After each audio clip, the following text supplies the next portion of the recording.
Welcome to the Lost Signals Discusses Film and TV. Using the revolutionary Manzur-Mosi Thurlow scale, or MONS, we scrupulously review these art forms with an emphasis on narrative structure. Join us for another entertaining episode.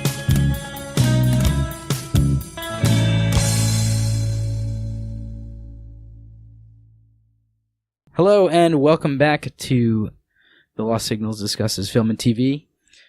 It's been a little while since we've done a TV episode, and we had something interesting we thought we wanted to talk to you all about today.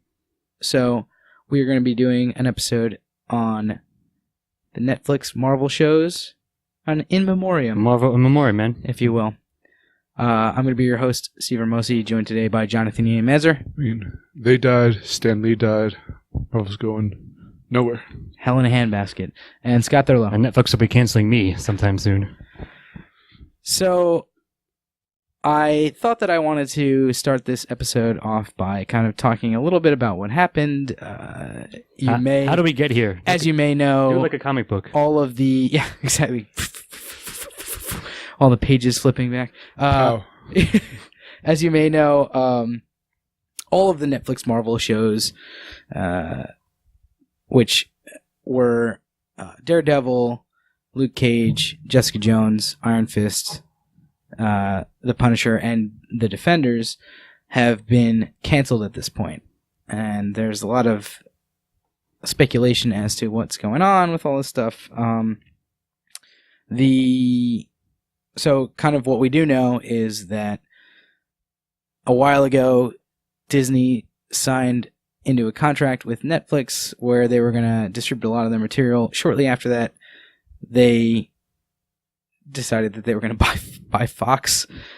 And I'm going to buy your company. Yeah, so Fox, which owned a couple of Marvel properties, specifically X-Men and Fantastic Four. And all the fantastic things they've done with it. Right.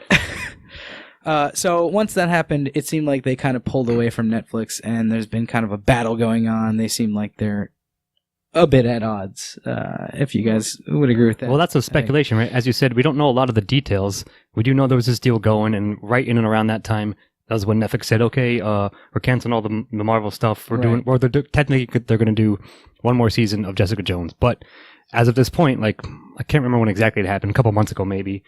They canceled Daredevil, and then like shortly after they canceled this and that and the other thing, and then like they for most of everything. It was shortly after their season was over. They didn't wait for that for Jessica Jones, but like a string of old Christmas lights that's dying. It was like once the first goes out. No, but it's weird the way they did it. It's just that it's like each bowl burning out. Yeah. Like at a time.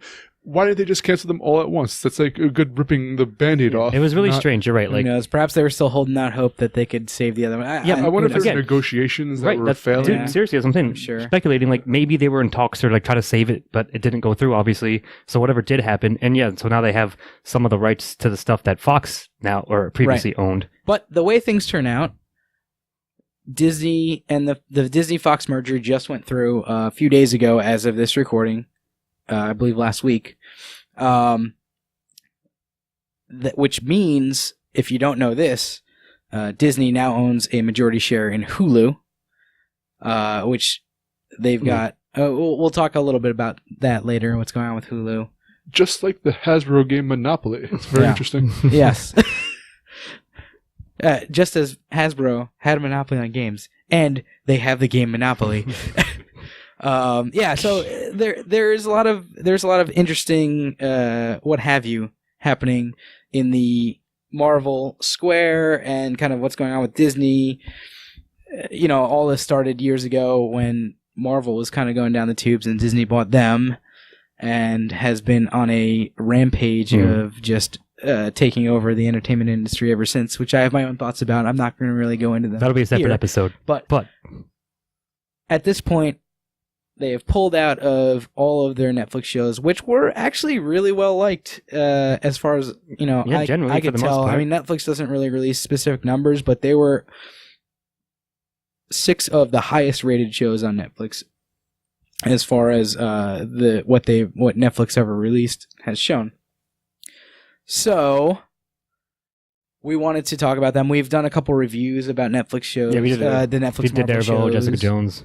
and We were supposed to do more, but now I guess we'll never will. Yeah, so we've all enjoyed them. So we want to do a little in memoriam about this and kind of talk about what happened. So I don't know. Do you guys have any thoughts about not necessarily the direction that they're going in the future, because the circumstances of its because we'll talk about that cancellation. later, but about the circumstances that surrounded all this stuff happening, and perhaps final thoughts on the life of the Netflix Marvel shows. A few. So, like you said, and I'll let you speak maybe a bit more about it, but because we don't know the exact, like, what the backroom talk deals or whatever, right? So, like, maybe we never will. So this is all basically conjecture, like, piecing together what the best we can for what, like, other fans who are enjoyed the Marvel Netflix stuff, like, what they think happened and so forth, and, like, etc. So, like, I mean, it's interesting, like, yeah, the way they did it was really odd. The way they announced it and, like, the cancellation sort of rolled out, like, snowballed almost. So, yeah, that was a little strange, which, again, indicates that something maybe a little off the path, if you will, was being possibly worked on, again, behind closed doors. But, yeah, it is kind of shitty that they're all gone because, like you said, we're about to probably get to it, but they were, for the most part, really well done. At least we enjoyed them. It seems like you said, Steve-O, the consensus amongst a lot of fan base was like, yeah, man, these were pretty damn solid. Like, they did a good job with them. So It's a mixed bag. yeah, fair enough. It is a bit of a mixed bag, But generally, but I would say overall I liked their shows more than I disliked them, except for Iron Fist, which I really fucking hated. Yeah. So although even that got better in the second season. we'll say like it was 70% like quality and 30% was like or whatever. Yeah. To me, at least. All right, my thoughts on this are I have two things to say. Them's the breaks, kid. Sure. And capitalism. And I think that everything I could say about this was better said by the epic rap battles of history, Stan Lee versus Jim Henson. So go watch that. Maybe we'll put up a link for it. It is phenomenal, and it talks about the creeping monolith that is Disney Yes. and its control over the market. All hail Mickey Mouse, as we will be doing soon. And in a way, they've changed the way movies, or the blockbuster has been done. You see everyone else scrambling for it. But they're doing a decent job. They're being evil, but being benevolently evil. They're good at being evil. They're lawful evil. A lot of Yeah, ways. I like that. So I like that. I'm willing to deal with it now. Not that I could do anything. Not that you have a choice or anything. Yeah, but I'm going to go consume their product, even if I disagree with the method that the product was created. Sure. I for one salute. Like a true American. I for one salute or giant mouse overlord. But yeah. Yeah. All right. So that's kind of how things went down. A little overview. Or again, at least from what we know. Yeah, and I'm sure there's a lot more ins and outs to it that we could talk about for I guarantee, how about this? My final thought is in like 10 to 15 years, there'll be a book written like the true story behind the Marvel Netflix series. And it'll This guy just will be tell you conjecture because we're as a lot much of ins, a lot of journalists. outs. Yeah. Sorry. Oh, I mean, journalism today is all speculation and conjecture mostly. Yeah, So I mean, Yeah. they're writing it now, for sure. But anyway. our narrative's as good as any other. Topical. So I guess what I wanted to move on to was the actual The one that did exist. the morning of what came and what we will not get any more of. I wanted to run through a top 5 with you guys, and I guess in the same vein that we do our top games every year. Come on, reverse Maybe it. we'll start in like Okay. at number 5. We'll all say our number 5, and then 4 and 3 and 2 and then 1. Sure. So I'll start off with my number 5 best season of Anything that Marvel produced. Netflix. My number 5 is going to be Daredevil season 1. Good season, really good season The of first Daredevil. thing they ever made, by the way. This one right? could have, the first one. This could have swapped with Daredevil season 3. I ended up putting Daredevil season 3 in the spot that I put it in, and I'll tell you a little bit more about that, about why later when I get to that. But Daredevil season 1 kind of set the tone for everything. It was a darker tone. There were I really enjoyed it. There was a lot of good stuff that happened, and it set the stage for a lot of stuff that came later. So, what do you got, E? Okay, so I put Punisher season 1 as my 5th. This is the only Punisher one I have on my list. I'm not particularly interested in Frank Castle as a character. I think that what made this for me is that the character he played off of, I forget the name of the hacker guy. The hacker guy. Yeah, I forget what his name is too. Micro, yeah. Yes. Yeah. Who added a lot of humanity. Not that Frank Castle doesn't have humanity, but it's because he's a Terminator-like character. It was good to have someone who you could play off of there, and I thought that relationship worked really well. Yeah, fair enough. So Steve sort of stole my move, or I stole his, if you will. I've got Daredevil season 3 in my number 5 spot. So I have season 1 elsewhere, and like you said, I'll talk about that when we get to it, when we switch off. But no, I thought it was a good send-off. Like you said, since Daredevil was the first thing I started with, it certainly set, like you said, the tone for a lot of stuff that came afterwards. And sort of like, if you think about it, I guess you guys tell me if you disagree, but it kind of was like a mini Iron Man, right? It was like their small scale, like MCU stuff. Because it ties in directly to everything that happened in the MCU movies, or at least is set in the same, it's not like an alternate thing or whatever. Right. All the stories from Marvel Netflix are ostensibly set in the world of the Avengers and Iron Man and so forth as well. So like, yeah. But since 3 was their final like cap off, I thought 2 was the weakest of Daredevil, so that's why I don't think anybody has it, but maybe you do. But yeah, 3 was a good send off, so I'll put it in the number 5 spot, even though I thought other things obviously were better. But it was certainly a fine swan song for Daredevil and for like the way they set up his story and his arc in this series. Absolutely. All right, I'm going to go with my number 4. All right. Season was Luke Cage season 2. I liked it a little bit better than season 1. It was going to be one of the two of those was going to make it into my top 5. I thought that season 2 just kind of was a little bit better done. They knew kind of where they were a little bit more. They had more of a vision, I guess you might say. Than they did in season 1. And I really enjoyed the kind of turn that Luke Cage took at the end of the season. I was really hoping to see that was Luke a cool Cage ending. Season 3. Yeah, true.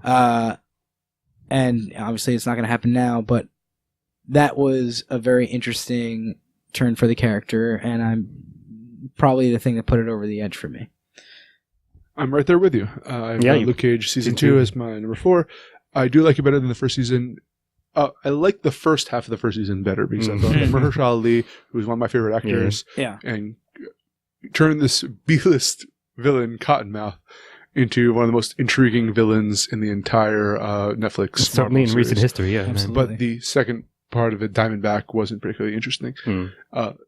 Season 2 really dealt with the themes of the Leviathan and the fact that, and a lot of the Marvel Netflix series deals with this, the idea that if you take out a power structure, it needs to be replaced.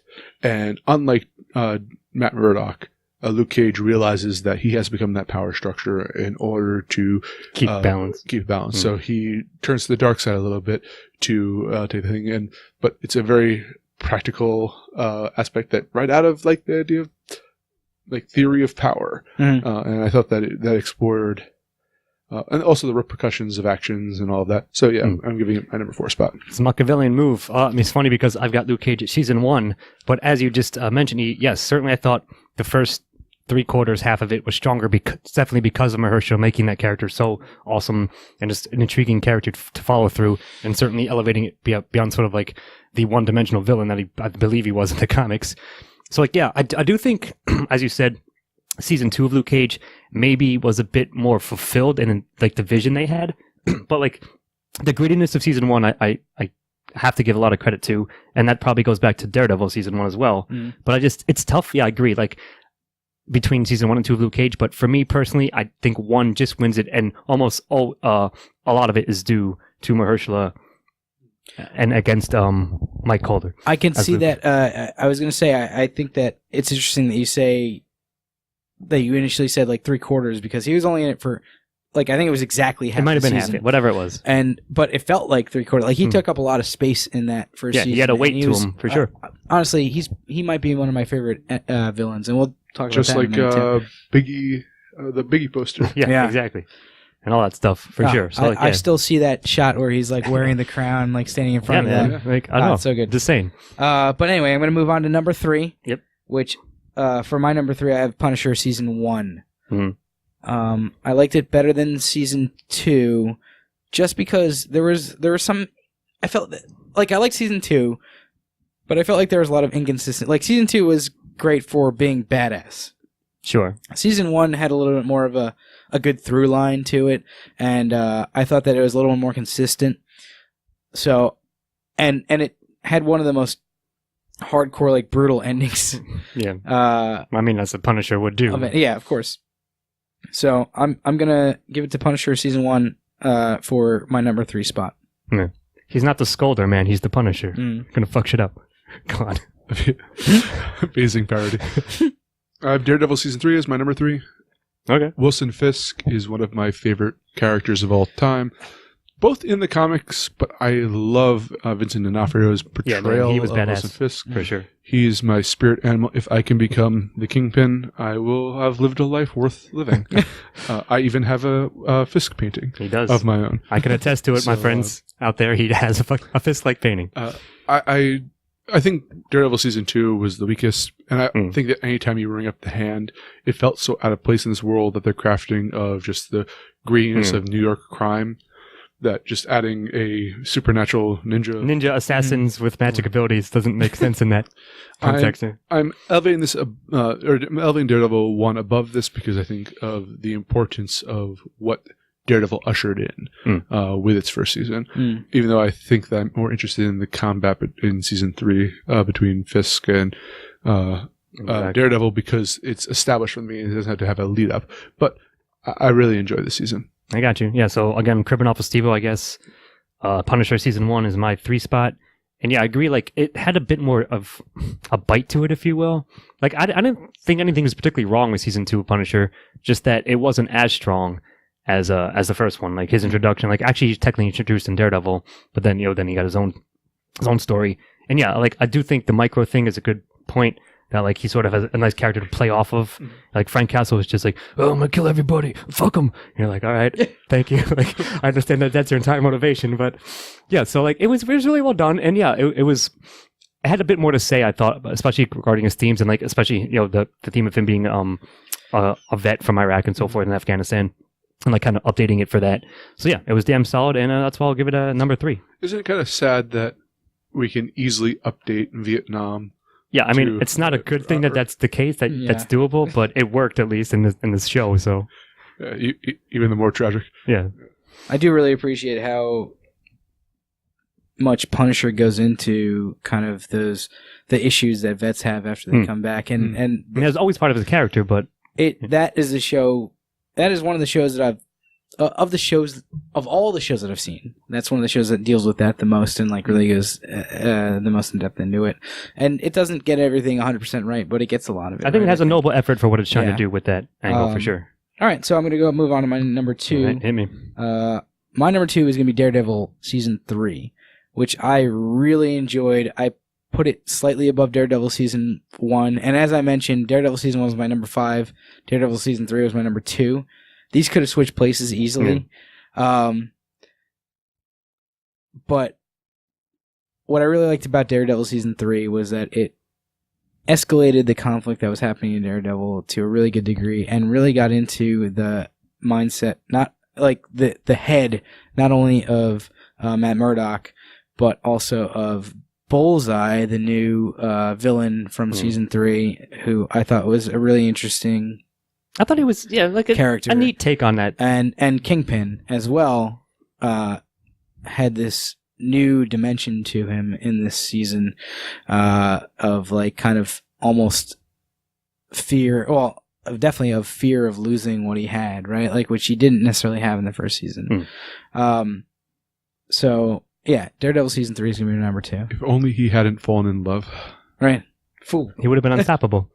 But no, it's funny that you mentioned that because not that per se, but it's almost as if you could ignore Daredevil season 2 altogether because of the hand thing. Like you said, like it's almost sort of like out of blue that you might as well just watch 1 and 3, and like that's a very complete story as well. Yeah.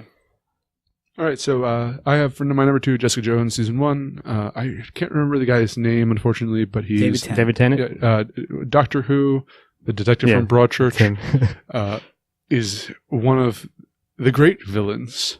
I mean, this Marvel series really has some very good villains or some very terrible villains, but they have some of the best. Well. And memorable, at least, no matter Purple what. Man is actually one of my favorite villains from the comics. And the way they realized him and made him realistic worked very well. And Jessica Jones is such a flawed character that it's interesting. I didn't see the second season, or I watched a couple episodes of it, but I just thought it was an extremely tight, well developed, and like every single episode felt important to a certain extent from my memory of it. Season 2 was nowhere near as focused, and that's why it's one of. It could easily swap for number 1, but I put it my number 2. Well, spoiler, I have it at my number 1, but my number 2, I'll speak more about it. But I agree with everything you said. I'll just build upon it in a sec.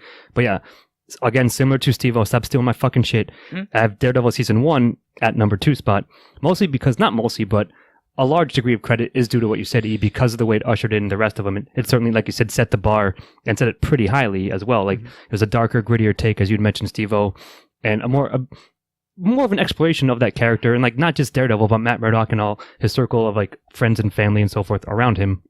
And yeah, it set the tone. Like, certainly I don't think you wouldn't have Jessica Jones season 1 without Daredevil season 1, I would say, or the way they did it. But I still think it is it was a great entry point. It was a good idea, and the way they did it for them to make that one the first one. So I think you have to give it a lot of credit, or at least I am. Just not enough for number 1, but definitely number 2. All right. Yeah, I mean, I think that's a valid assessment. Thanks, buddy. Assessment. Yeah.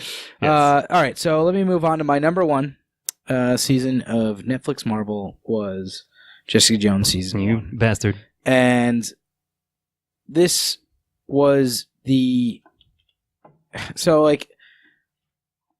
between this and Punisher season 1 were the most brutal seasons to watch of these Marvel shows. At least hardcore thematically wise.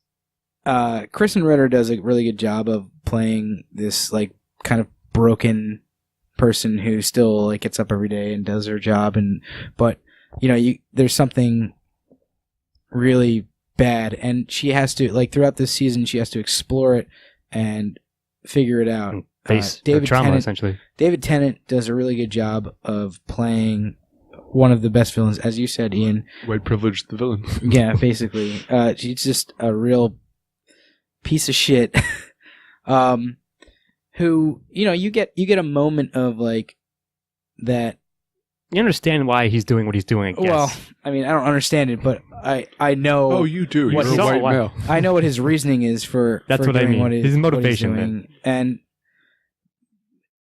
the thing is that, like, David Tennant is such a good actor that he plays it so well that you kind of like are able to mentally like take out all your anger on him, on this character, because he like provides this kind of mental pincushion for it.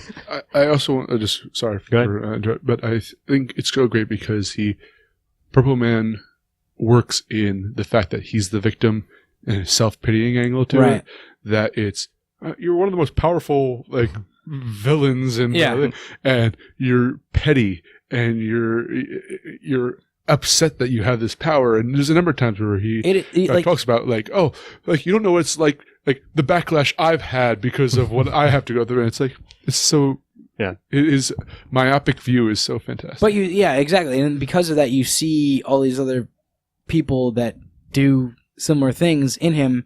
It's just that he has this, superpower, but it's such a relatable power that you see in the real world that people have over other people without having the, super part of it, which is like it's kind of really depressing, but it makes it so much more powerful. But it's also, in a sense, wish fulfillment for a lot of people. It's, if you ask people like, what kind of superpower would you want?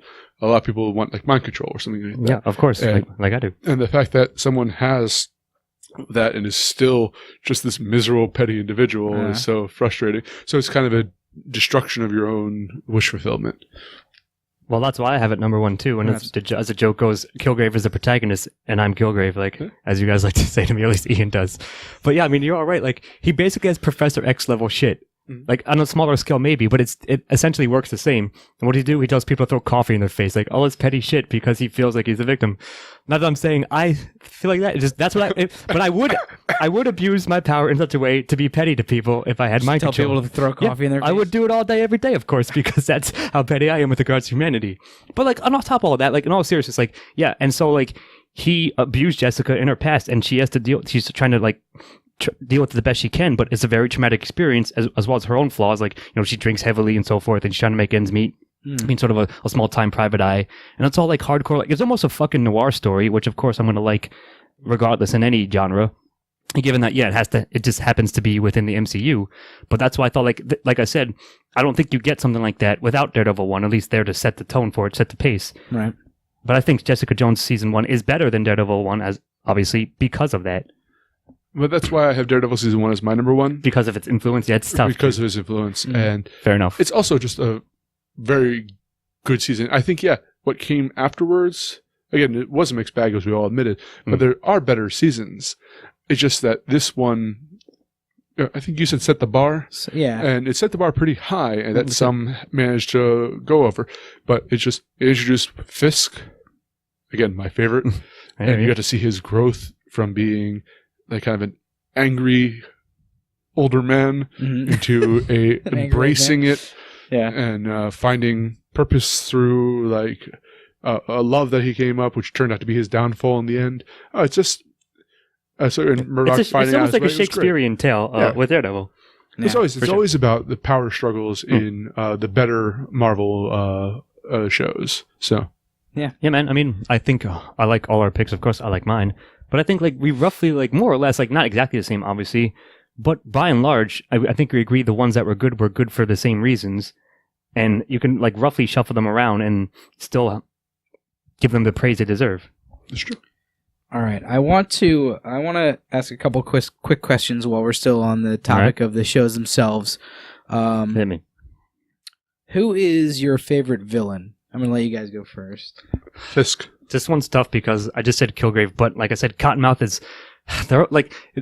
Before I answer, I guess, definitively, this is point out that all three, at least the three ones that I have in mind, they got the perfect casting for each of them. Like, every person who played those villains did an amazing job. And the other ones, like, that didn't make the list, obviously not so much.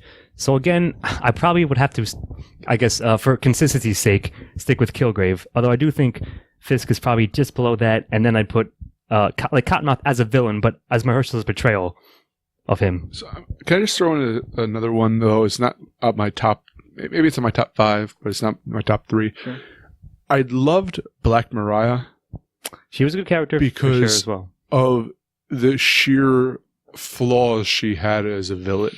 That she wanted to be a villain, she thought it was her place to become the villain, it was her place to become the Leviathan. Yeah. And it always felt that she was never like she was only ahead by luck or kind of never had sure footing. Yeah. And then you see it collapse as quickly as she built it. And it backfires on her. It was so fascinating to watch. That she's a Shakespearean villain. Yeah, that's true. Sure. That's a good point. Yeah. Yeah, I mean, so like you mentioned Fisk, Ian, you mentioned Kilgrave, Scott. I does that leave for you? I think I'll probably stick with Cottonmouth. Sigourney Weaver. It sucks. You know? Whoever Iron Fist fought. I don't even remember. Yeah, his father or something, or like the father of the two twins. I don't know. It doesn't matter. It's so shitty because like look at what he had to work with versus the other villains that we're talking about. Like Kilgrave was like a big bad for the entire season. Fisk 2 seasons of being a big bad. Cottonmouth got half a season and he made it feel like a season's worth. Mahershala Ali killed that. I think that's kind of where we all had our introduction. That was the first time I'd ever seen him in anything. It was him. It was in that, and then the next year, or maybe even that year, he was in Moonlight and Hidden Figures. but like he was so good in that role and was so perfect for that half a season, and it's such a damn shame that like they killed him off halfway through. But I want to recognize his performance there because For sure, man. he was the most arresting, like right away arresting, and then like kept my attention. Yeah. Antagonist. He was a commanding for the presence entire on screen, thing. so that's why it feels like he almost was there more than half the series. So perhaps a more difficult question now. Who's your favorite hero from all these shows? So I guess there's 5 of them to pick from, right? Danny Rand. No, he fucking sucks. And Danny Rand is always going to be the last one. Foggy Nelson. Because he reminds me of you.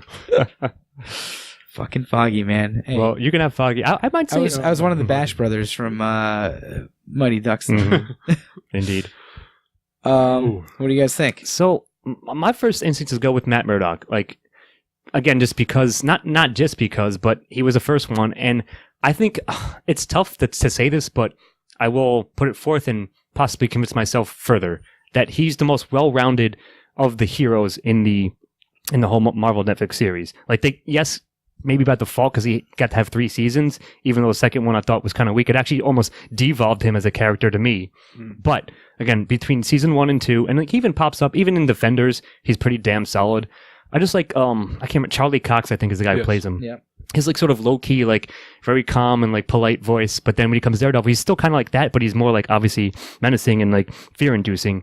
But I think as a person, like as a character, and the struggles I gave him and what he went through, I might give it to Matt Murdock. I agree. He's a very frustrating character to root for, but maybe it's for me because, as you guys know, I like being up on my cross as well, and he at times is frustratingly on his cross. Yeah, sure. But I think that adds like when you like a character and you can still You're like, see "Come their on, flaws, dude." like, and you recognize them as legitimate flaws of their character. It's great. So I think that he's the most well-rounded. I may give this... So if it was just based on first seasons, I would probably give it to Jessica Jones. I thought that her second season was not that great, and I thought that Matt Murdock did a lot with the 3rd season of Daredevil. I think that would put him ahead of her. I may end up giving this to Frank Castle, though. He's the best hero. He's the hero. I mean, he's the hero of his own story, for sure. Yeah. But like, I really like what they do with his character. He goes through a lot of... it's strange. Like, he goes through a lot of development without kind of changing his style, right? Like, he deals with a lot I see what you mean. He deals with a lot of shit that's even, like, added on top of his PTSD that he clearly has, like, and that he's dealing with. And his relationships with his friends change a lot, which is the same thing that happens with Matt Murdock, don't get me wrong. But I might give the edge to Frank Castle, just probably a lot because you guys both picked Matt Murdock, and I don't want to pile onto that. But like, I think that he is a good other option for the answer to this question. So may I just make one, I think, maybe controversial remark? Sure. Karen Page might be the character that goes through the most character development over the course of the Marvel series. I really love her in season 3. And you fucking hated her before that. And yeah, I feel like everybody hated her. I did in not. season I thought 1. she was okay. No, I never hated her though, but go on. But like about her. She was a much better character in season 3 than she was previously, I think. And you do get a lot of her because you got more of her story, which is pretty great. I like that you said that, Ian. Actually, well, I'll make one more thing. Like, I was almost going to say, like, even though I voted Matt Murdock, I think just behind him, or maybe they can make a case for Luke Cage being, because like you said, the arc he comes to, the spot he arrives at the end of season 2, like, is a little bit darker. It's a little bit more gray, but I think it makes perfect sense for the story that was set up as a whole in his season. So like, he might be like a very close runner-up for me. It's weird because maybe not as a character, the character arc they set him on, but as the themes that they were working with, there's no way for him to escape the fate that he went to. And that was the perfect logical conclusion to it. Yeah, and that's kind of what I'm saying. Yeah. It might be like a pretty close number 2. I have to just give one more final dig to Iron Fist. Fuck that show. Was that the dig? They casted wrong, and they didn't do any preparation. No. It seemed like for the fight scenes. So Yeah, they did. Here, there's two They major fought in the backyard and shot it. flaws to Iron Fist. I only saw the first season, so I don't know how the second season went. The two major flaws. Badly. One, Iron Fist is the manic pixie dream boy. Yeah. They're not meant to be a main character. He's meant to be a secondary character. They should have followed Colleen Wing. Should have been her story with Danny Rand influencing her world. Sure. I think that would have been interesting. And yes, should have hired a fucking choreographer. Yeah, who knew, please. because they're Rich is a huge fan of Good martial fight arts films. Rich was sick; he couldn't be here Yeah. tonight, but he wanted to be. And he did nothing. Man, I'm not that big a fan, and I recognize it as shit. As Yeah, terrible so- as, yeah. Well, it was trash. It was like they did 2 weeks of fucking choreography training before the No, like I said, it's like before the episode started. if we went out on filming. A character whose entire thing is martial arts. Fighty McFighterson couldn't fight to save his fucking life. Yeah, it was Like Frank infuriating. Cancel felt like a brawler, and that's what he does. he's a dirty boxer, Yeah, essentially. exactly, and it works perfectly because it felt Matt Murdock kind of same realistic. way. Same with you had those like knockdown drag out fights in Daredevil. Yeah, exactly. Just get the same choreographer for fucking Iron Fist. I don't see what the problem is. We just go Anyway. out. We go out in my backyard, shoot ourselves fighting each other. That'd be just like what Iron Fist did. Anyway, so R.I.P. to all these Marvel So that's our shows. salute to him, yeah, Uh, and how we kind of rank him. I'm gonna miss them, even though some weren't the best, some were really good. You're I not thought. looking forward to Defender season 2? Yeah, I was not, but like, if we're gonna close off in this section, I would say like or something like it, where I wish they'd kept some and canceled I know. others, but like. Defenders was a But bit knew of a that, disappointment. but we knew that they were going to keep going, like in an alternate timeline. You know what I mean? Like keep Yeah. Daredevil, keep Jessica Jones, keep Luke Cage, and maybe keep Punisher. Mhm. Don't do another Defenders. Drop Iron Fist altogether, and that'd be fine. Anyway, But they just said fuck them all, really. So let's talk in our about timeline, what's happening in the future. So, Endgame. Endgame's coming out next month, yeah. but Netflix done It's with Marvel. already the Endgame for Netflix. Yeah, Netflix They're into has Endgame. passed Endgame. They're waiting for Jessica Jones to come out, and then it's over. They're dust. But Go on. we've got, as I mentioned earlier, we've got Disney and Fox just had their merger. That means that they have a controlling share of Hulu. They've got 4 Marvel shows coming out on Hulu. MODOK, But strange ones. Howard the Duck, Hit Monkey, and Tiger and Dazzler. Now ask any random person on the street who isn't a comic fan if they know What what the any hell of that those shit are? means. Yeah. It doesn't matter. I think they're going to be good. They have some good showrunners for each of them. I'm excited for them. MODOK album definitely going to check out. I hope that they're really good. We'll see how it goes. And then they have a team up movie, I think, for all of them called The Offenders that they're Well, that sounds good, planning too. on. So What were you that'll gonna be say? interesting. What were you gonna say? Well, if their work with Runaways is any indication, these are all going to be terrible. Yeah, Runaways. I had high hopes for. I liked it initially, and then by the end of this first season, I was not a big fan. By the end, he was Never fucking go sick of it. full YA. Yeah, it did go They full did. like teen Well, angst. What's strange is that you might be coming up to this one, Steve-O, but like other shit that's going to be available or even is. So for example, they did a Cloak and Dagger show. So that's what I was going Right. to mention next. Yeah, So that was on Freeform, but like you just mentioned the YA thing, it kind of was and it wasn't YA. It was this weird like half thing between like the darkness and the grittiness of the actual Marvel Netflix stuff, but also with a lot of YA overtones to it because it was like two teenagers meeting each other and learning their powers and sort of forming a relationship. yeah. I would say, But I thought it was pretty good. I would say season 1 was YA, but it was good. It was like dark. It wasn't precious. It Yeah. wasn't like Saccharine and didn't. shit. Yeah, it didn't get It saccharine didn't about go things. full YA. Yeah, It didn't go exactly. full And that's YA. why it's pretty good. So season 2 of that, I believe, Coming just back sooner. It came just out did. Yeah. yesterday. Maybe the first, or it's coming out in the next week or something like that. It's Should be out soon. It's close to the time of this recording. As of time of this recording. So Cloak and Dagger they've got going on. That's on Freeform.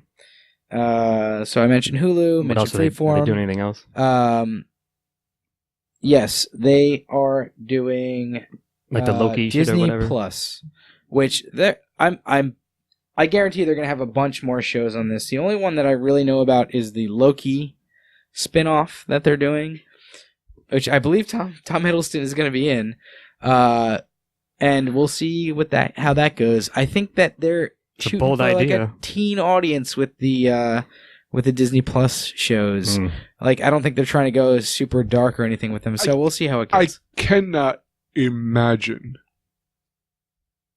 a plot line for that show that is in keeping with everything we know about Loki coming into it. Yeah, we'll see. I agree with that. Unless it's a like Spider-Ham type alternate universe or like origin story. Yeah, that's one thing. I'm like, not like maybe a more serious thing, but yeah. Given that it's going to be on Disney Plus, and given that they're known for they invented this term Disneyfying things, if you will, like that means like for audiences like more who like us or anyone who enjoyed the darker, more realistic take that the Netflix stuff did, there's no guarantee that they're going to keep that up in any of the things they're going to put out afterwards now. So I'm actually going to quickly drop a spoiler about God of War. Okay. But this might be a secret way of them being able to make a God of War movie with Loki. Yo, and, fine, I guess. I guess if that's their circuitous plan, then do it. But like, it's a really strange setup. Should be interesting. Only way I can see them going with this. No. I would say, I think that the Hulu shows are most likely to be darker. Or at least stranger. If there's any hope for the revival of these Netflix shows, which I don't think there's much, but if there's any, it'll be on Hulu. I guess that makes sense. Sure. And other than that, I think that's pretty much it. That's kind of the state of the union for what's going on of the with MCU. the Marvel TV shows. By the way, if you're looking for, comic TV shows at the moment, Cloak and Dagger is pretty good, but I think the DC channel that just started up. Yeah. No. Sorry. I have to mention they are doing a good job. It's garbage universe. Garbage show. You know what? Their movies fucking suck. Their shows and their animated movies. Their animated stuff is actually pretty good. Really good. Look, there's a reason the Young show is called Justice. film and then TV. Young Justice, great. Doom Patrol, great. Teen Titans was okay, or not Teen Titans, just Titans, the live action. So check those out if you're interested in more superhero stuff. Is Agents of S.H.I.E.L.D. still on? That's what I was going to say. Oh, it is. Yeah, that's right. Agents of S.H.I.E.L.D. is on what, ABC? Yeah. Is that still going to? So I believe unaffected? There's at least one more season of that coming up. We'll see if it gets renewed again after that. But I thought they were going to end it, but they apparently have not. So I think that's everything that's going on Marvel-wise TV. Marvel's Most Wanted TV. at least supposed to be coming out like 10 years ago. At least that we know. No, that got canned.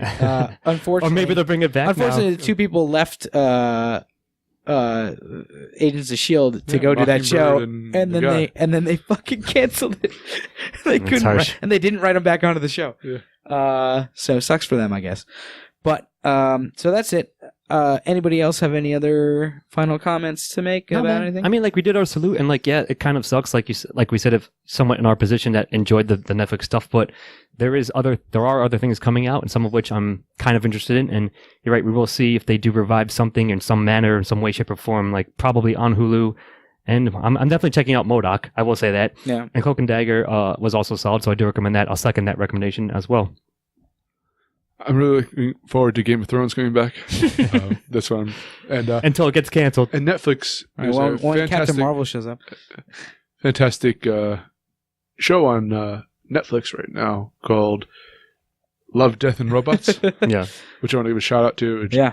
We might actually do an episode on that. We might talk about that. Actually, I wanted to do a look into Netflix anthology series such as like Buster Scruggs and Love, Death, and Robots. And that's a good idea. Well, we just had this idea on air, and keep a lookout for that in the near future.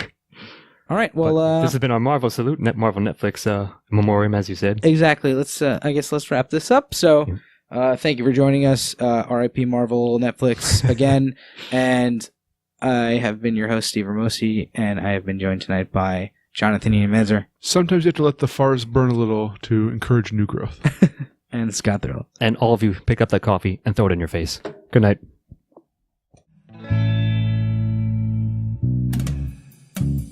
Editing and engineering by Stephen Ramosi.